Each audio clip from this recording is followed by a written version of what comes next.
So my name is Ariel Palitz. I'm the executive director for the Office of Nightlife at the Mayor's Office of Media and Entertainment.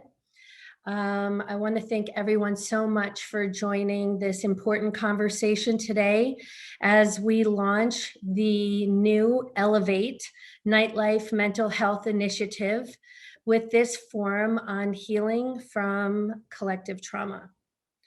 There is no question that this pandemic has taken a tremendous toll on all of our well-being, but we know that working in nightlife has never been easy. I can tell you from owning my own nightclub in the East Village for 10 years before taking this role, that it is the most rewarding but obviously extremely challenging, not only for owners, but employees, patrons, residents. And the time has come for us to address the issues.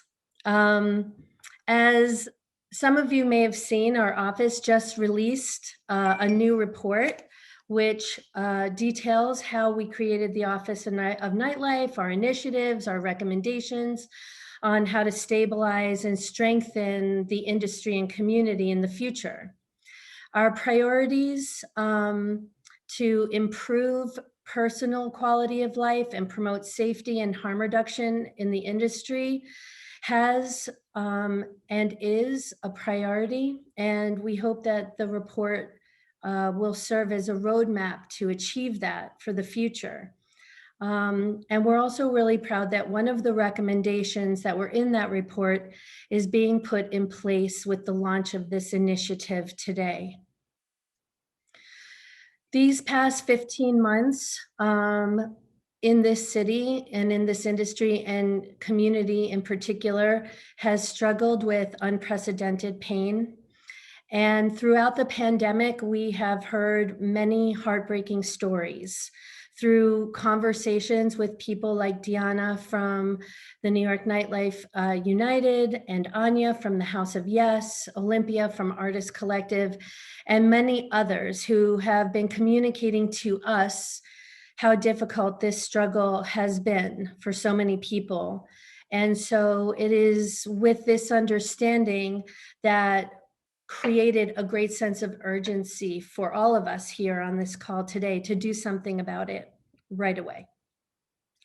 So we look to our partners at the Mayor's Office of Community Mental Health and learned about this incredible national organization called Backline Care, who had already been doing such great work around the country. And together we came together to create Elevate, a nightlife mental health initiative. On this call, you're going to hear from Anya and Diana about their personal experiences and efforts to help others. And we will also have a presentation by the Mayor's Office of Community Mental Health to understand more about the collective trauma this industry has experienced, about resources on how to support yourselves and others. And we'll also hear from Backline, our new partner in this initiative, specializing in mental health services for people in music and nightlife. You'll also learn today about new free weekly support groups, personalized casework, resource guides, and apps, all dedicated to support the healing and mental health of our community. So with that said, I'm going to make some introductions and we'll get started. First, we'll hear from Anya from the House of Yes to share her story. Thank you so much. It's really exciting, everything that you're talking about. And yeah, I think we finally turned a corner where we might come out better from the pandemic than we started. I think I'm starting to feel it. So yeah, so my story is so how did this all get started? So I guess it all started when I ended up in a mental hospital for 30 days in October of this year. Yeah, I mean, the pandemic got to me, not having my community and my life and my work and my art and everything that House of Yes is to rely on to cope with all the uncertainty really exacerbated. And I took a very quick nosedive into not being okay at all. So after 30 days in a mental institution, I learned a lot about trauma, learned that I have trauma, learned that a lot of people have trauma, learned that most of us have trauma.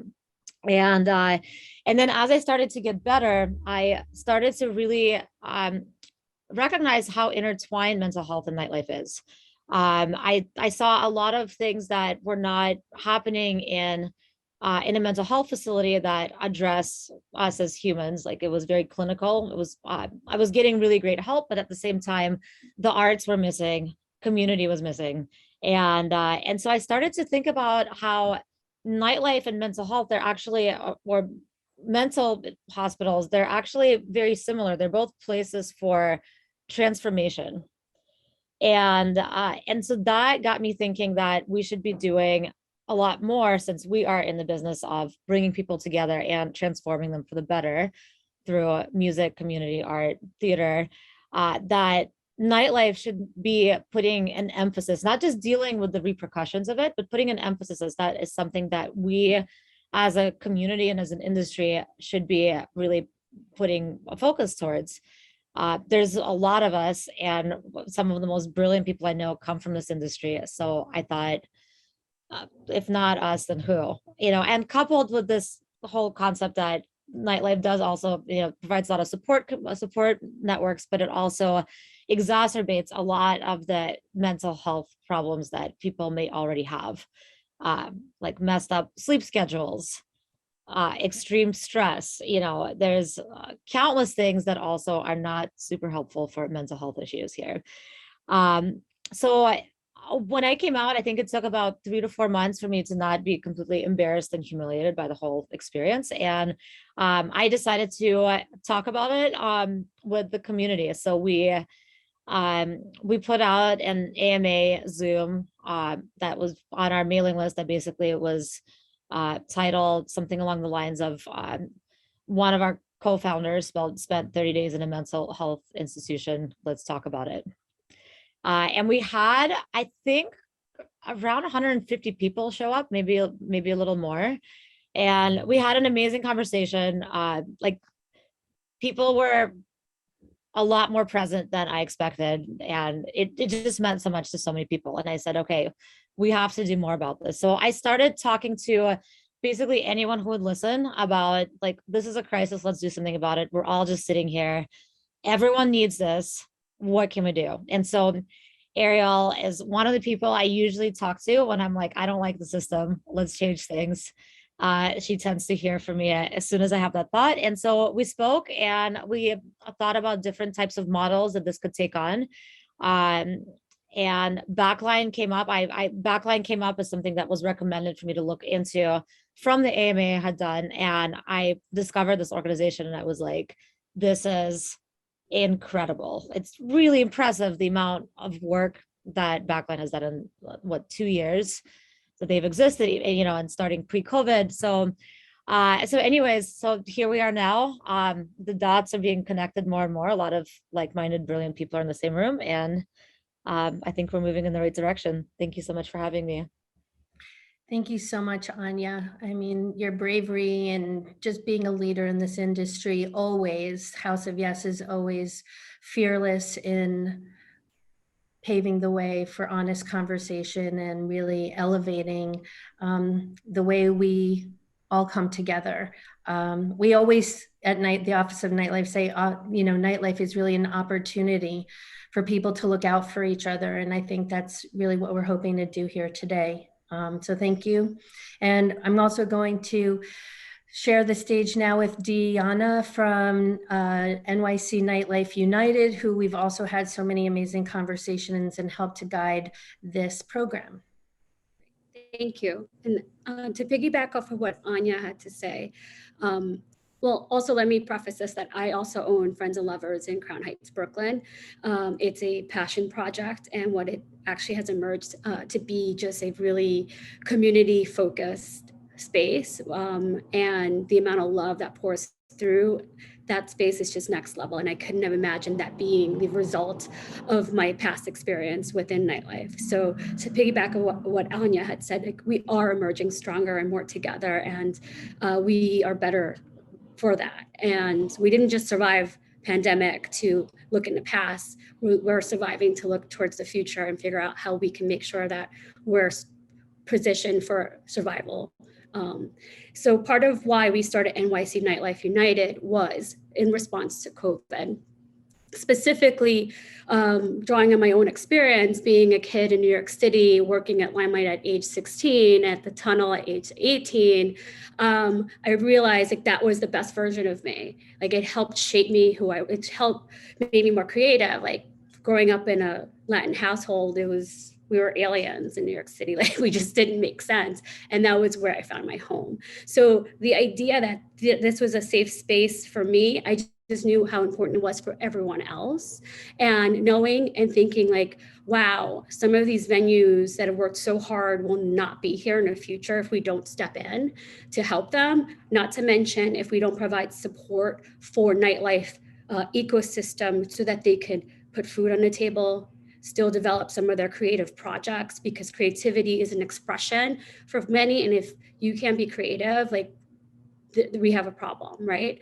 And so that's when we worked really hard to create the Nightlife Funds, and we were able to give out microloans.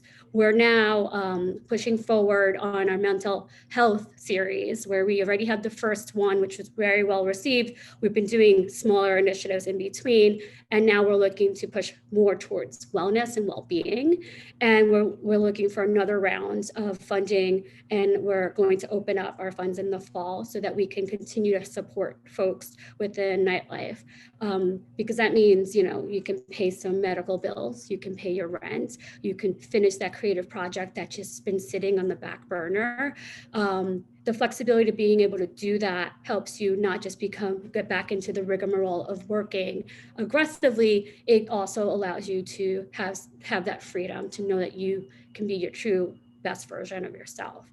Nightlife is a beautiful space, but it's also could be a very tumultuous space.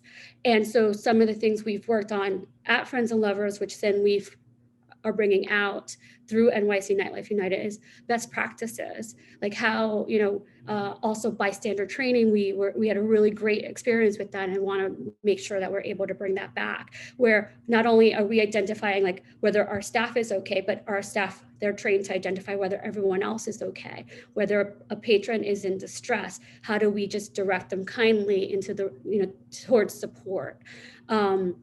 We've also had harassment training. So all these little things provide support, but it also empowers the staff to feel like they're at a good place. They're working for good people that really care. And that's really important.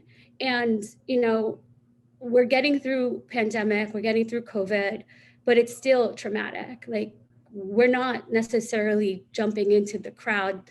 The crowds are pouring in, and we're so grateful that they want to support us, but there is a little bit of a culture shock. So trying to coach our team to let them know that safety first. If at any point they feel like it's too busy, like let's hold the door, let's just pull back, let's just gradually get into this together.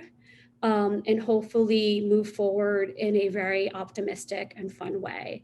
And also providing resources to our team right now to ensure that they feel like they're ready to take on the world, and providing them support in a way so that they're not stressing out in any way, and they're being the best versions of themselves. So I want to just thank Ariel for having me, and I'm excited to see and for you to explain to everyone else what this program is about. It's really quite fascinating. It's the first of its kind, and without you being at the helm of your office, like I know that this wouldn't have happened. So thank you. It'll make me cry. Thank you, Deanna. Honestly, none of this would be possible if we all weren't really working together to pull it off. So I appreciate you very much and your role in all of this and everything you're doing. Before we get to the presentation from the Mayor's Office of Community Mental Health, we're going to kick it to Backline Care for just a second to give a preview on what they're going to share after the presentation. We have Hallie and Hillary from Backline. I'm not sure which one's going to speak first, but they'll speak briefly, and then we'll get into the presentation about all the resources that are available now.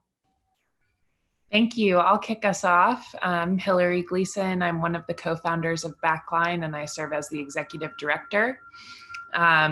We launched in October of 2019, so really just before the pandemic changed everything. But even at that point in time, there were many mental health challenges across the music and nightlife spaces.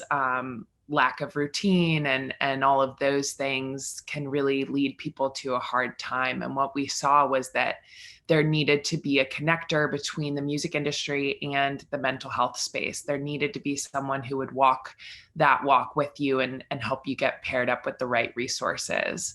Hallie's one of our clinical team members, and I'll let her speak just briefly a little bit more about that. But we are really focused on getting feedback from the music and nightlife communities as to what their needs are so that we can build out resources that are responsive to that and appropriate to, the real life experiences of people in these communities. We are really just trying to be a connector of all of the different organizations and pieces that exist to serve this and make them really easy to navigate. Perfect. Thank you. Yeah, thanks, Hillary. Hi, everyone. My name is Hallie Lincoln, and I am also one of the co-founders here at Backline, and I am the director of the case management department and one of the co-facilitators of the support groups that we run, which are two of the things I know we'll be focusing on today.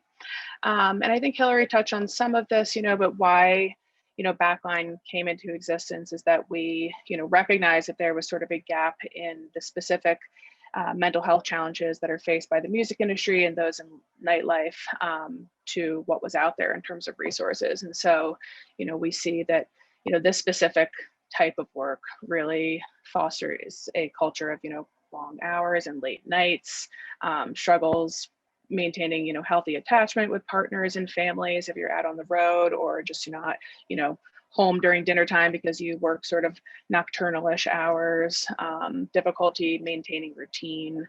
Substance use is a huge one that comes up specifically in this industry. So, part of our mission, and we'll get into this a little bit later, is through case management. We do a bit of that hand-holding process when people are looking for therapists, or mental health resources in general.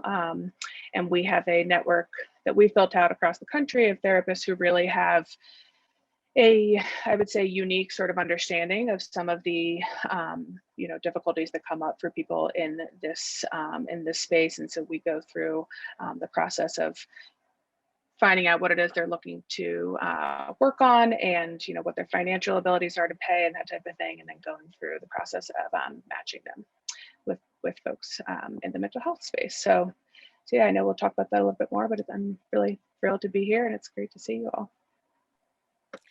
Thanks so much, Hallie.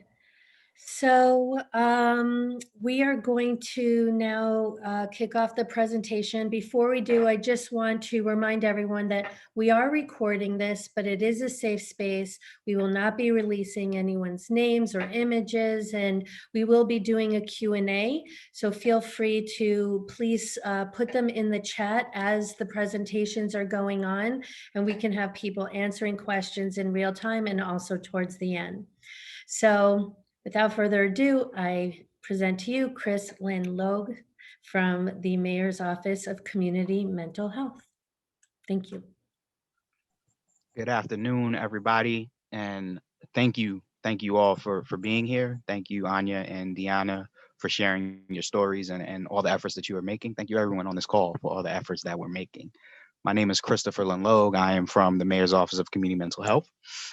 I am a social worker, clinician, therapist, all of those things, and mental health advocate at large. And so very happy to be part of this conversation and walk through this presentation on collective trauma and other aspects of mental health, right? So without further ado, we'll get started.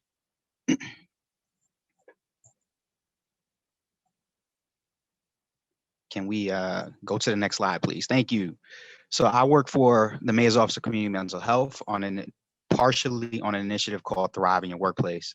And it's an initiative that engages employers throughout the city on how they can integrate mental health support into their workplace. And so we have worked across various sectors, including with some nightlife providers, right, on different aspects and things that they can do with their team to better support the mental health of their team, right? And so very proud of the work that we have done.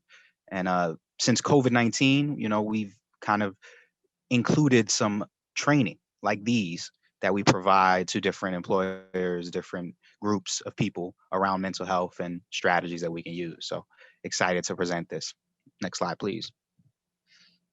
So today we're going to talk about COVID-19 and mental health. We're going to introduce the concept of collective trauma to some of you. Some of you may be familiar with it already. We're going to build knowledge around mental health. We're going to introduce skills to support yourself, right? So self-care is important, and how you can support others. And we are going to talk about some mental health resources that are available here in the city for free. So before we begin, just for those of us that are on the call, want to get a quick check-in. We have an icebreaker poll, just a couple questions just to see where we might be in terms of our understanding of mental health. All right, so if you feel comfortable, the poll is anonymous. Please submit your responses. Question 1, I am comfortable talking about mental health with my friends and family. Strongly agree, disagree, strongly disagree. Question 2, I know how to find information about mental health resources. And the last question is, please rate your level of agreement with the following statement. I know how to recognize signs of a mental health challenge.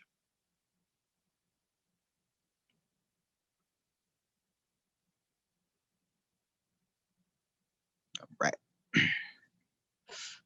So as soon as we get most of those responses in, if we could just share those out, the results out, so we can all just kind of get a gauge of where we are in this collective conversation.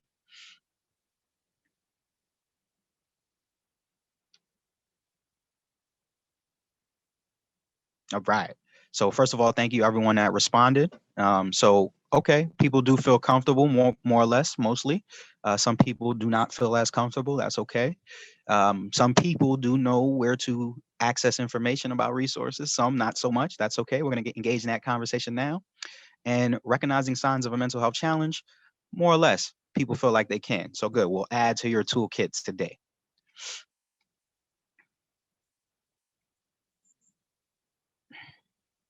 Next slide, please. So we're going to get into COVID-19, right? And so all of us are very familiar with COVID-19, right? It was a global pandemic. It affected a lot of people across the globe. Here in this country, it led to the sharpest economic contraction in history, in modern history, right? In terms of GDP.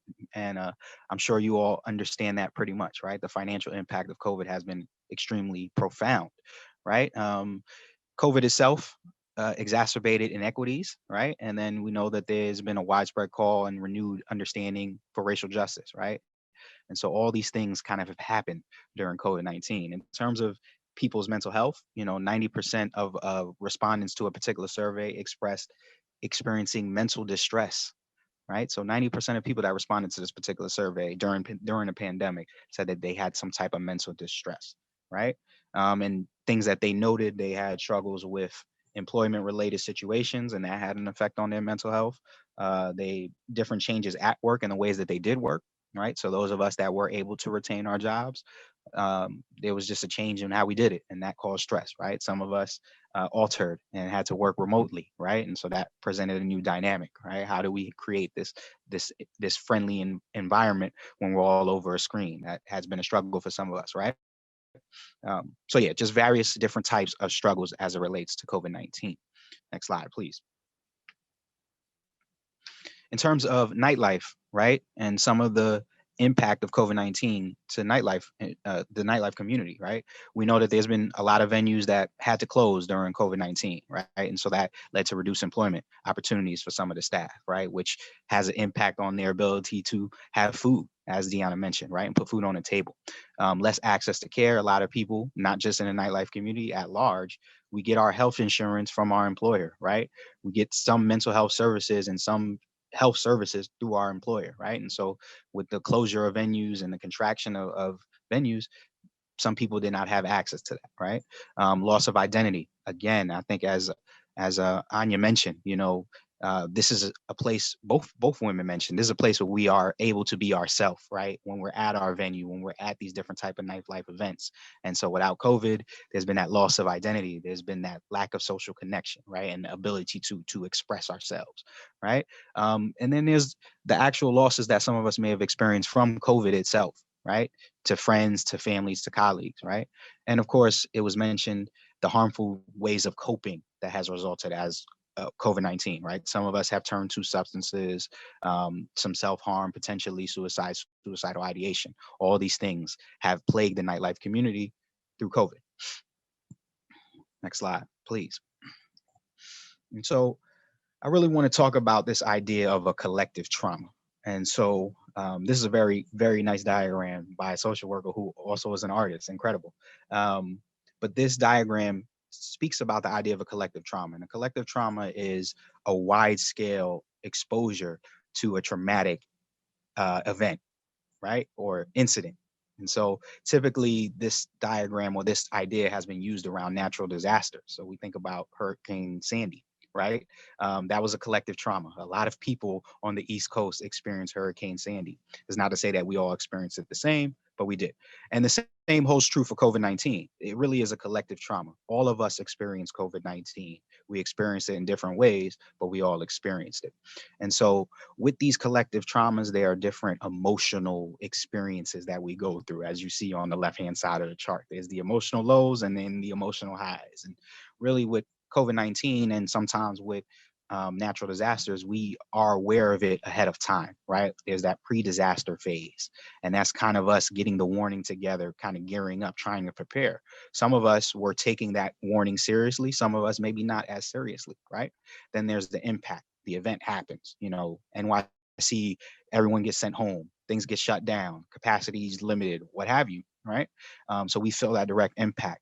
And we're still kind of relatively high because we're optimistic that it won't be for long, right? There's that heroic phase where we all gather around and really try to build community, even though if we're at home, right? So that was the Zoom hangouts happening all the time, right? And the honeymoon stage. Like we're still in that honeymoon, we're all still feeling positive, still trying to check in on each other, make sure everybody's doing okay. But eventually we start hitting disillusionment. And that's just the chronic stress. It's like, how long is this going to go on? When am I going to see my family again? The holidays rolling around. I don't get to celebrate in the same way that I've done previously, right? Just that chronic stress and those chronic feelings, of mental anguish sometimes, right? The 1 year mark rolls around. And, there's the anniversary reactions. Those happened in March. And I mean, we're still still going through it, but we're in the reconstruction era. We've come to grips with COVID. Some of us are in the act of getting vaccinated or have been vaccinated. We're returning to work. As Deanna mentioned, our facilities are opening up. We're changing the way that we're doing the work, but we're getting back to a new beginning. Right. And so it's very important to think about this collective trauma and just understand, like, hey, all of us went through this in some type of way. So let's try to be supportive to each other as much as we can. All right. Next slide, please. So now we're going to get into some knowledge around mental health and some common mental health challenges. Before we do that, I'd like to point to some statistics about mental health, right? And so, a lot of people unfortunately are not that familiar or don't understand, but it's actually pretty common, right? 1 in 5 New Yorkers experiences a mental health disorder in any given year. And that just, that is similar to the national average, right? 1 in 5. So that's basically 20% of the population. It is 20% of the population experiences a mental health challenge. That's a common number. 1 in 10 New Yorkers experiences depression, and 5% of New Yorkers experience some serious psychological distress in any given year. These numbers are prior to COVID. As I mentioned earlier, surveys during COVID show greater need for mental health support, right? Or greater instances of people encountering mental health challenges. All right, next slide, please. So in regards to this conversation, we like to talk about the mental health spectrum, right? And it's a spectrum, really, right? We fall along it on different areas, right? And so we all have physical health, We all have mental health. It's our state of well-being. It's how we cope with the stressors of life. It's how we contribute to our families, our communities, our employers, whatever it is. It's, it keeps us going, right?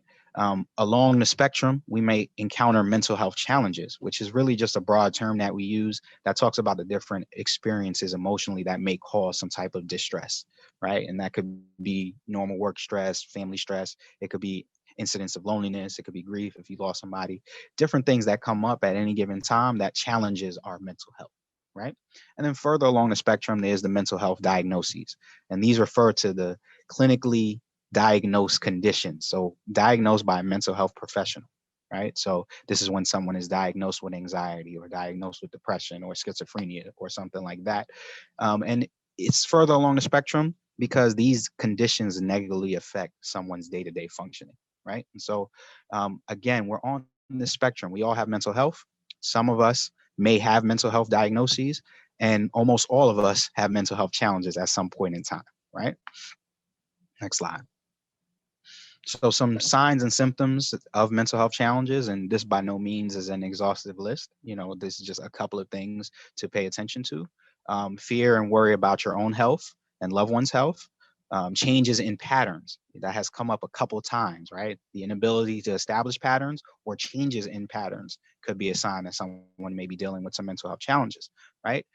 Irritability, hyperactivity. Normally someone is a sociable, calm, easygoing person, the life of the party, wants to engage with folks. But of late, you've noticed that they have not been that way. They've been very irritable and they, kind of lash out, short-tempered, things of that nature.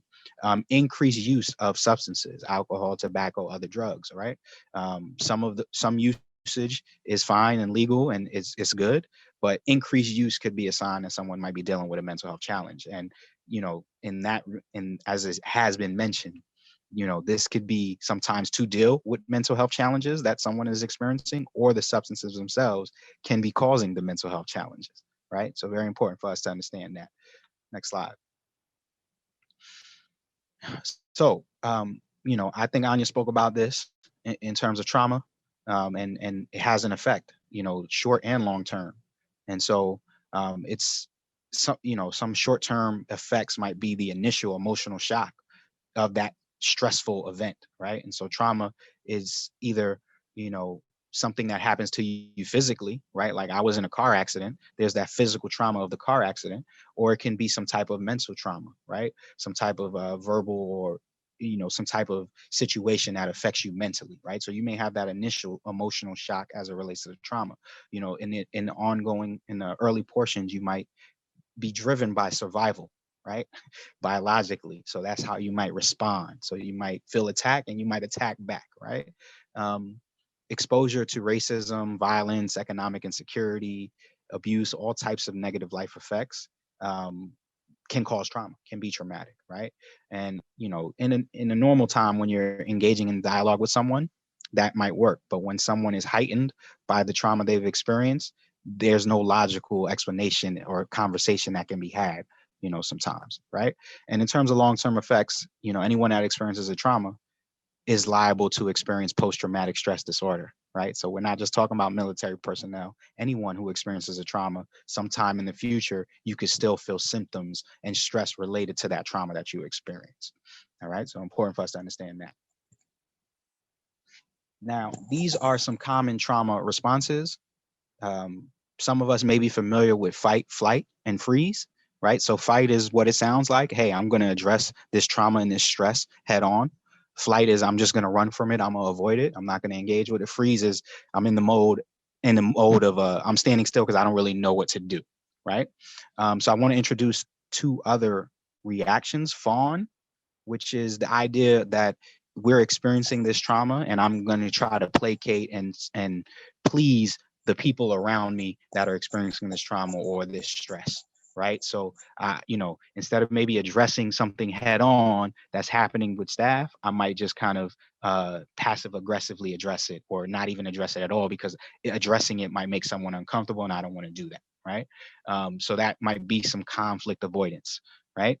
Example of a fawn. Stoic is, not exhibiting any signs of the trauma, right? So there's some trauma or some stress or some mental health challenge going on, but I'm keeping a stoic pose so that no one knows what's going on.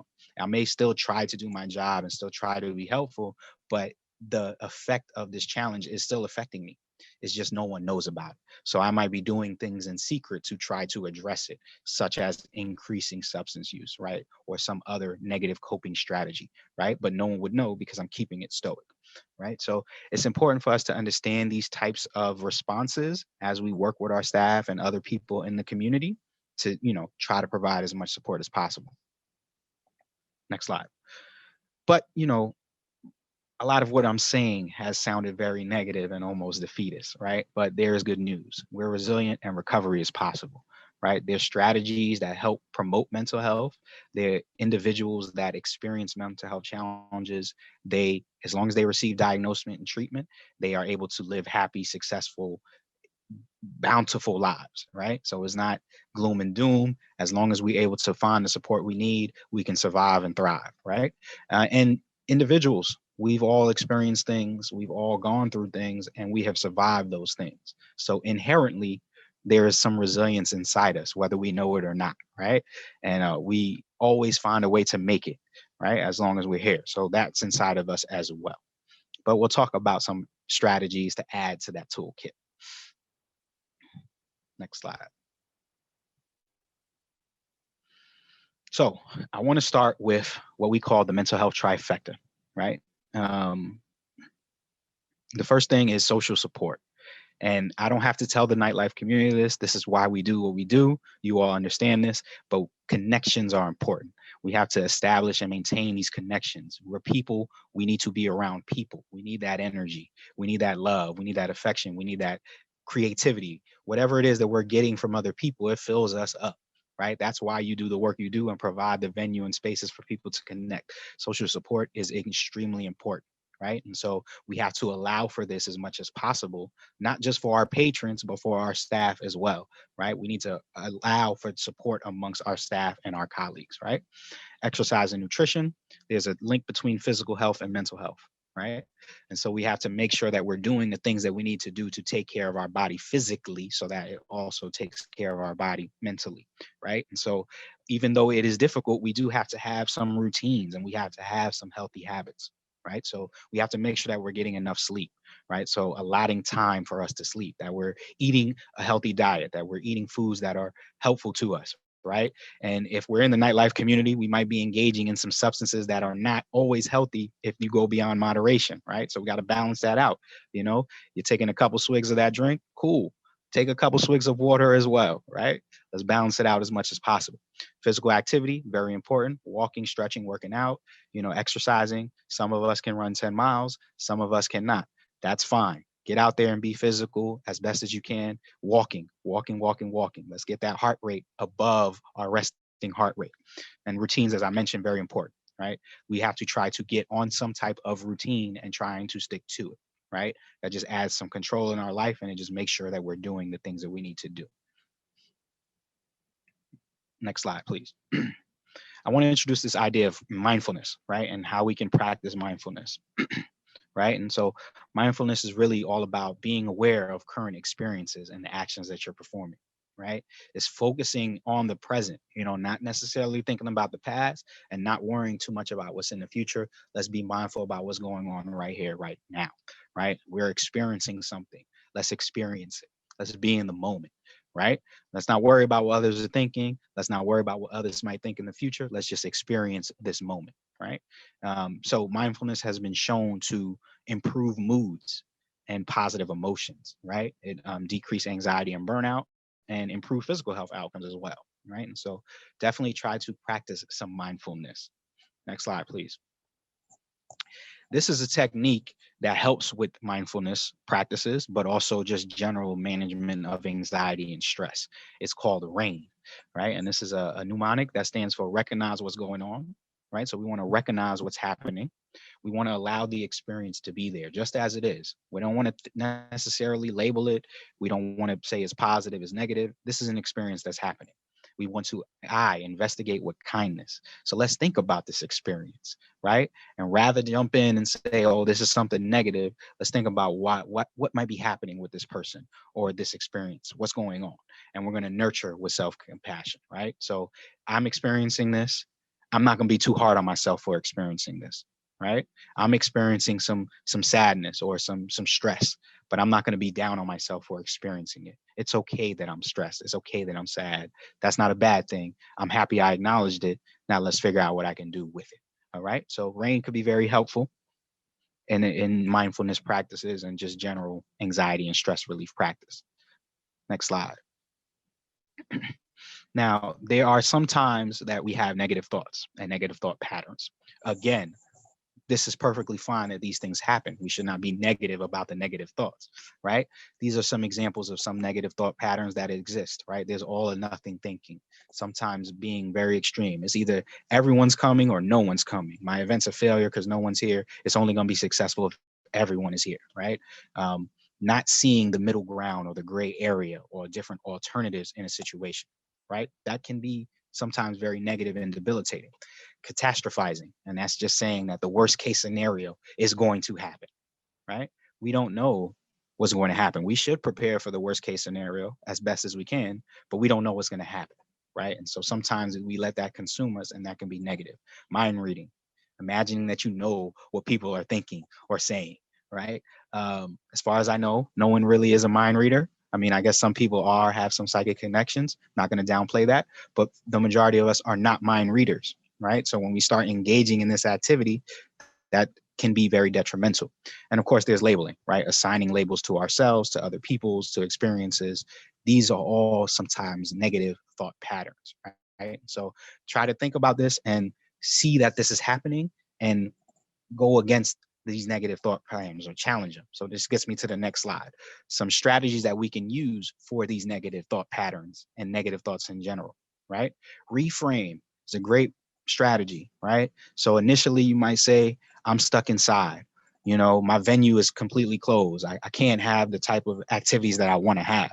Those things may be true, right? But we can reframe all of those thoughts and turn them into something else. Okay, I am stuck inside, but now I can work on a project that I've put off for a long time.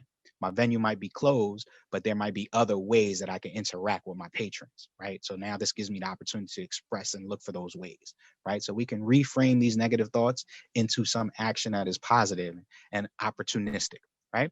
Challenge the thought. If we experience a thought, what evidence is it that is true? Remember that catastrophizing and worst case scenario. Is there any evidence that says the worst case is going to happen? Is there any evidence that says this negative thought is going to happen? Let's challenge it and consider other outcomes, right? What do we know to be true? Okay, these are the things that we know to be true. Let me focus on those true things as opposed to all those other things that may not be true and that are negative. All right, so these are a couple strategies. This link, and we have included this. We've created a resource guide. This link is on the guide, I believe, but it's NYC Well. They have the app library, all types of mental health and well-being apps that they have vetted that you can download on your phone and engage in some personal self-care and mental health wellness, right? A very, very great resource. And, you know, NYC Well did all the work. So you just have to hit the app and log in and go from there. They vetted these. These are solid apps. Next slide. Now I want to talk briefly about supporting others, right? So how can we engage in conversations about mental health? How can we provide support to others? Next slide. So one thing that we want to remember, as we talked about trauma earlier, and as has been mentioned, all of us may experience trauma or know people that experience trauma, right? We want to have trauma-informed approaches when we engage with our staff, with our community, right? We want to realize, understand trauma, do our best to know what trauma is, how it presents for individuals, for families, for communities, for staff members. It's important for us to know that. So seek that knowledge, right? We want to recognize, identify potential signs of trauma, of traumatic situations that someone might be going through, right? And that comes with training as well, right? How to identify the signs. We want to respond. We want to have programs and policies at our establishments, in our venues, in our communities that integrate an understanding of trauma, right? So we have to be thinking from a trauma lens. And we want to avoid re-traumatizing people, right? Sometimes in our effort to be helpful, we are actually triggering folks, right? And so we want to make sure that people are able to express concerns and situations without necessarily being triggered, right? And that includes environment, right? So sometimes there are particular areas that are traumatizing, or particular environments, like at our venue, there's a particular area of the venue that triggers something to a staff person. It's important for us to try to understand that and avoid putting someone in that position to be re-traumatized again. All right, next slide. Social support, we spoke about this, you all understand. There's a relationship between mental health and physical health and social support. We just feel better when we are around people, right? Sometimes we need people to help maintain our physical health. It's good sometimes to have a workout buddy, right? That accountability partner that encourages you to work out, teaches you how to work out. We go on the run together, right? But the same holds true for mental support as well. Sometimes we need relationships to encourage us to take care of our mental health, right? So social connections just make us feel like we are a part of something, right? Like we're all in this together. We're all in this community, this nightlife community together. We want to see the change. We want to allow people to express themselves and be creative. We're in it together, right? So creating those connections help people feel that sense of purpose, right? And so you all do a great job of that before the pandemic. Throughout the pandemic, some of you were able to do it, and now we're out of the pandemic almost, and you all are still doing it, right? But social support, very important protective factor for mental health. Next slide, please.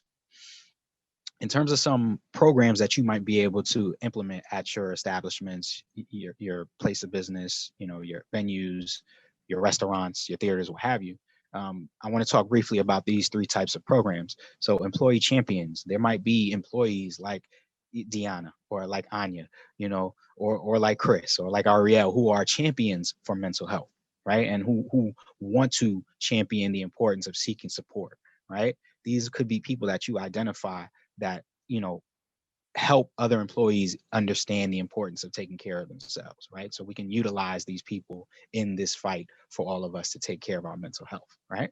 Peer specialists, these might be individuals who have some experience with a mental health challenge or diagnoses and are able to guide other colleagues on what to do in that situation, right? So I may have experienced anxiety and I had to, seek treatment for it. This is what I was able to do. These are the resources that I found. I'm able to help other people if they encounter this similar type of experience, right? And so, you all know your staff, right? Get to know them better if you can, and identify, hey, you mentioned to me that you experienced this. Would it be okay if I, label you as the peer specialist for the rest of the team if they experience this as well, right? And then support groups. I'm not going to talk heavily about this because Backline will talk about this, but support groups are also a great strategy for how to build support at work, right? Next slide, please. Now, in terms of engaging about mental health and how we might have a conversation, right? We start with the bottom. Remember, we are not trained therapists. Some of us are not trained therapists. We're not here to diagnose or label someone, right? We're really here to engage in the conversation. So we want to inquire and listen actively, right? We want to use supportive language, right? So, someone expresses something to you and you shoot it down like, nah, you're not that depressed. No, we want to say, okay, thank you for sharing that experience. That took a lot. I appreciate that. I'm sorry that you're going through that, but let's try to work together and find a solution, right? And that gets me to the last point. We want to share mental health resources, right? So some of you mentioned that you are able to access them and know where to find them, but we'll also share some at the end. Next slide. In terms of best practices for communication, we want to ask the open-ended questions. How are you feeling? Has this happened? Did something like this happen before? If so, what happened, right?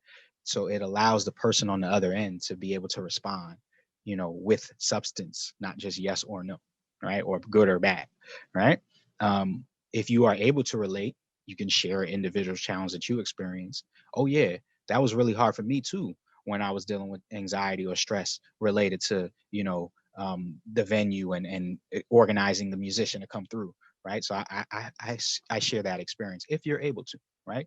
We want to acknowledge differences, right? Different staff people, different identities, different situations mean something to different people, right? And so keep an account of what might be happening globally, politically, in the community, right? And how that might affect someone differently, right? Just because I'm not experiencing it, I may not, it may not mean something to me because I don't experience it, but someone else might, right? So try to understand that and practice reflective listening, right? So you might want to check for validation, like, hey, I'm hearing you say that you are experiencing a hard time because of X, Y, and Z, right? Just so the person knows that you're listening to them, but also to verify what it is that you're hearing, right? So we want to practice that reflective listening. Next slide, please. This is just a diagram of things not to say. As I mentioned, you don't want to say something like, you don't look depressed, or my dog was sad. I was sad when my dog died too, right? We want to try to avoid these platitudes, which may end up making someone feel worse, right? Instead, as I mentioned, we always want to appreciate and acknowledge someone for speaking out about a challenge that they are encountering, right? And then, be positive with them as much as possible and point them to resources. Resources, boom. Next slide, please. So, we oftentimes get asked, when is something normal, quote unquote, versus a mental illness or a mental health challenge, right? And so I always like to say, consider someone's baseline behavior, right? And baseline behavior means how they typically present, right? So if you know someone and you interact with someone in a 10-day stretch, you get a good understanding of their consistent behavior, right? So you should notice changes from that typical behavior, right? So how long have the negative emotions or feeling lasted, right? So in a 10-day stretch, I'm pretty happy. Typically I'm pretty happy, but in the last 10 days, you've noticed that I have not been as happy, right? So that's a change. So how long has that been? Has it been 1 day, 2 days, 6 days, 8 days? Important for you to understand that. How have the symptoms affected someone's daily life?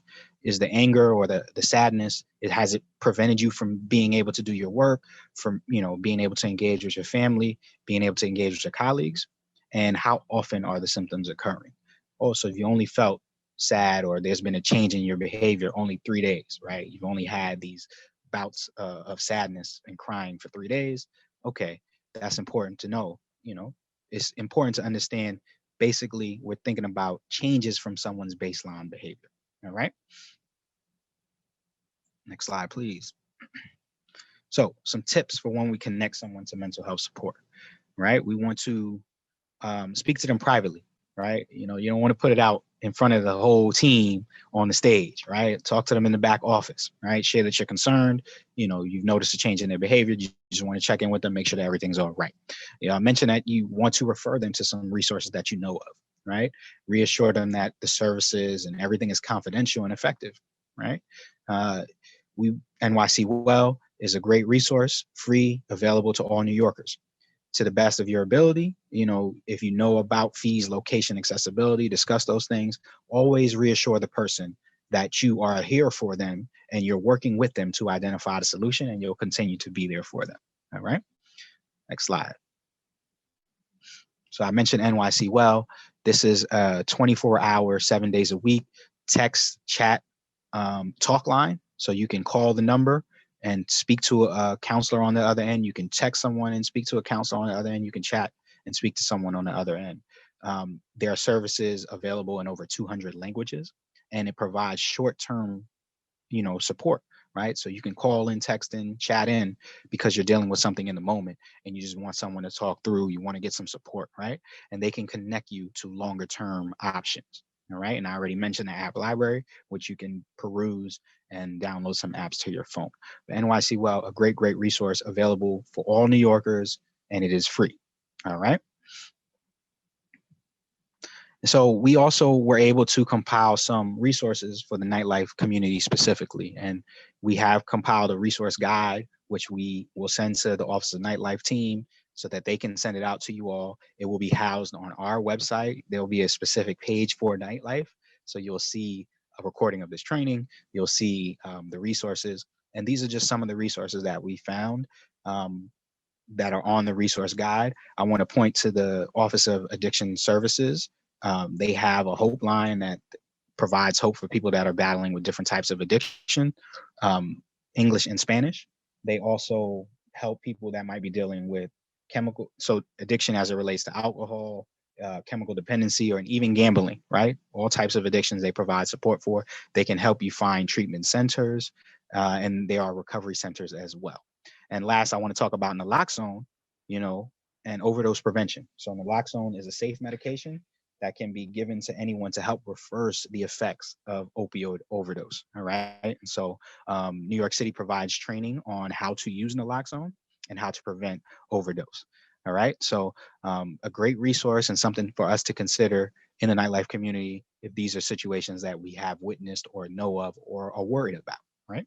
And so again, all these resources are getting placed in the chat, but will be available in a resource guide that will be sent to you all and that will be housed on our websites.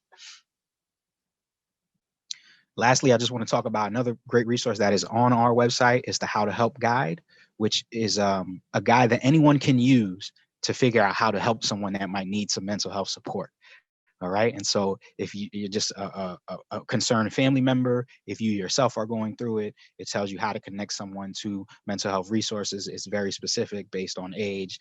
If you're working with someone that is, older, there are resources available for older New Yorkers, right? So that the guide takes you to, you can pick what you need and find out how to be helpful to someone. And also you can follow us on Twitter for updates around mental health, around resources that are available, around events that are available. Thank you for putting that guide in, the link to the guide in the chat.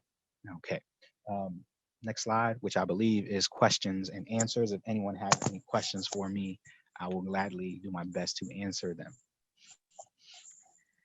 Thank you so much, Chris. What an incredibly important presentation and training on how to recognize these issues in ourselves and in others, the importance of what you guys are doing and putting this all under the umbrella of the Elevate Mental Health Initiative is to make sure that people understand where their resources are, where to get them, and how to get help. And so the resource guide that you're mentioning that's on your website for the Mayor's Office of Community Mental Health will also be on the website for the Office of Nightlife. So those resources, it's a dedicated resource guide to all of the resources. And thank you again. And just in the interest of time, I really want to get to Backline right now, and then we can answer some questions if they arise, because the partnership that we have now created with Backline is so important to really, I'm just excited about talking about the weekly support groups. People, this has been a collective trauma, but it's individual trauma too. And I just want to give the floor right away in the interest of time to Backline to talk about what are the additional resources that we're going to start presenting under the Elevate initiative. Thank you again, Chris. Thank you so much. So we're going to actually start off with the resources that already exist within Backline and then give a little bit of a teaser for where we're headed in the next few weeks. Hallie, do you want to walk us through our existing resources? Absolutely. Yeah, and I can actually share my screen a little bit. Okay, can everyone see that? Yeah, okay, cool. So as Hillary mentioned, I think, we are expanding, or I know we are expanding our offerings here based on this partnership. But what we offer currently is, we specifically work with those in the music industry who are seeking just to, better themselves, whether or not that is through a mental health capacity or a general, health and wellness capacity, more mind, body, and spirit type of thing. But I would say, our number one ask is for folks who are looking to get connected with some therapists. So how that works is that we have built out a network of partnering clinicians across the country. We have quite a few in New York. For those who aren't familiar, some of the mental health regulations state that you can be living, anywhere in the state of New York, but have to be working with a clinician who is licensed within that state. So, for folks who will be coming from New York City or anywhere in New York, they have to specifically work with our network of folks who are licensed in the state. But like I said, we are lucky enough to have a pretty built out network there. So how the case management program works. So this is our homepage, and you would go to get help and connect with a case manager. And then from there are just a few sort of demographic sort of questions for us to get a better idea of who you are, where you're coming from, what you identify as, what you do in the industry and for how long, and then some options here, about what it is that you're looking for specifically as you go through case management and looking for a therapist. So then from there, once this pretty quick form is submitted, automatically you'll receive a either text message if you opt in for that, or an email to schedule a 30-minute assessment call with one of our clinical team members on the case management end. And what that call looks like is getting a better idea, for us to get a better idea rather, about what it is that's really, coming up for you, what you're looking to work on in therapy. Are there certain, specific identities that you want your therapist to hold? How important it is for you to, have someone who specifically has music industry or nightlife industry experience in a clinical capacity. We have quite a few folks who, even our clinical director, who was a, touring musician for 15 years and then decided to, he really, unfortunately fell prey to some of the demons that come with living on the road and being part of that industry, and came off the road, ended that part of his career, and then went back to school to become a therapist, and specifically serves just folks from the music industry in his private practice now. So there are definitely quite a few others in our network who have similar experiences in that way, and that's how they came to be therapists. And so again, in that call, we'd be assessing, what your financial abilities are to pay. I know that Ben in the Q&A had asked a question about this, and he raised a really, really good point that unfortunately our system is set up in such a way that, a lot of insurance providers don't have great mental health benefits. A lot of clinicians either don't take certain plans, or there's a lot of hoops to jump through. And that's honestly the last thing that you want to be dealing with when you've gotten to the place where you are either in a crisis or just knowing that you need to make a change in your life, and trying to navigate those systems on your own can be super duper overwhelming. And so we do, again, some of that hand-holding process. And given that we have this amazing network already built out and ready to go, that part it can make the process a little bit less overwhelming and sometimes faster as well. Another thing that Ben mentioned in that question, was that a lot of folks right now have very extensive waiting lists, given that, the pandemic has brought up, has either allowed people to take a time to pause and realize that they want to make some changes for themselves, or, just it's the same old stuff that they've been dealing with, but they realize that it's gotten to sort of a breaking point and want to get into therapy. And so, I think mental health providers have never been more busy as they are right now. I can speak for myself personally that it's definitely the case.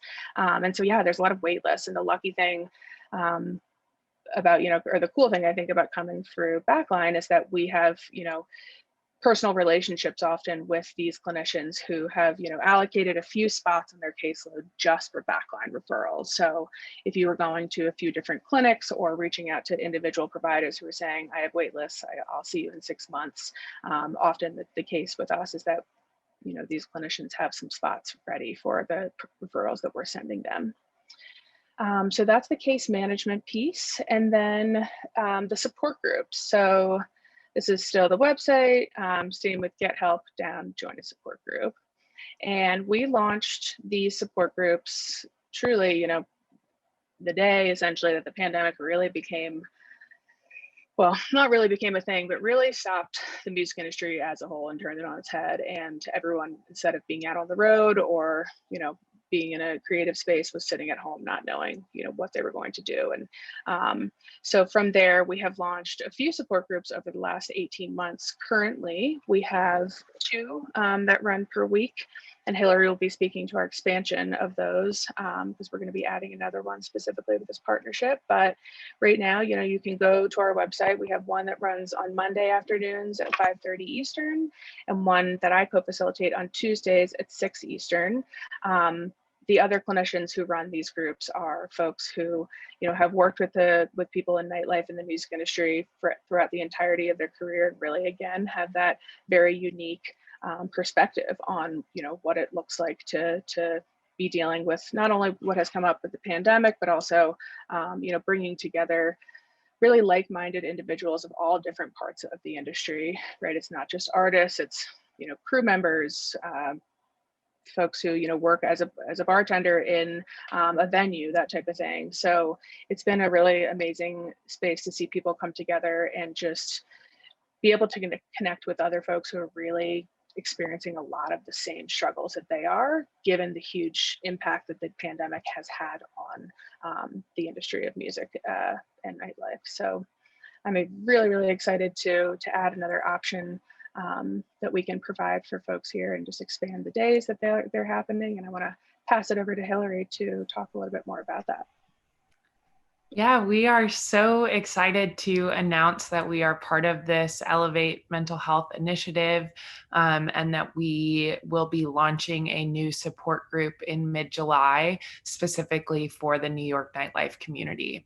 As Hallie mentioned, those are just a safe space to come together and talk about things like, I had my first night back at the venue last night and I feel totally overwhelmed or drained or whatever that emotion might be, and to be in a Zoom room with a lot of people who get it. It's an incredible opportunity to build community, but also to find encouragement and normalize some of these things that we're going through.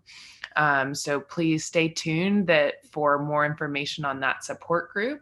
We'll also be expanding our case management program so that we can make sure that everyone from the New York nightlife community who might need that individualized support is able to access it. And as we gear up to do that, I do want to encourage y'all to attend the existing support groups that meet twice a week on Zoom right now. We also have a suite of wellness opportunities through Backline. So if you go to our website, you can get free subscriptions to apps like breathwork, meditation, yoga, and those things, which are built specifically around the experience that we all share of working in nightlife, and can be a really good entry point to some of those different modalities. And we're really encouraging people to, check out some of the different wellness opportunities that are out there and see what works and what resonates with you, so that you have those tools in your toolbox as we get back to it. Thank you so much, Hillary and Haley and Chris and Anya and Deanna and Sophie and the whole nightlife team. This is really has been a long time in the making, but I think is also really right on time. It's really also just the beginning. We are open to listening to the community and hearing what they need. I've already heard on my text message about toolkits to help employers dealing with staff members. But what's really exciting is that all of these people have come under one umbrella, the mayor's office of community mental health, Backline, the incredible communities that Anya at the House of Yes have created and have access to, and Deanna at Friends and Lovers, and the New York City Nightlife United community. The road to recovery might be long, but it has begun, and we really have been through so much, and we're continuing to get through it. But the beautiful thing about the hospitality and nightlife community is that it is a community, and we are so strong together, and we have huge hearts and love people, and we have the opportunity to really touch and reach people and help. And so now we can really begin to focus on our healing, learn how to protect ourselves, look out for each other, focus on personal well-being, make mental health a priority, get better sleep and diet. Because for people in hospitality, it's in your nature to take care of other people. That's why you do it. But the truth is, we really can't take care of other people until we take care of ourselves. And so I really am excited for this journey that we're all going to begin together. We'll start promoting Elevate Nightlife Mental Health, and it will grow and it will reach people, and we will heal and recover and make New York nightlife better and stronger than ever. So I thank you all for joining today, and we've run a little bit over. I don't see any additional questions. So this will be the first of other opportunities where we will come together again. So keep an eye out for these incredible new resources, weekly support groups, caseworkers, resource guides dedicated to this community. This will be the initiative and the umbrella where you can find the resources you need. So thank you all again. Until we meet again, and take care of yourselves and others. Thank you. Thank you. Thanks so much. Have a good one. Bye.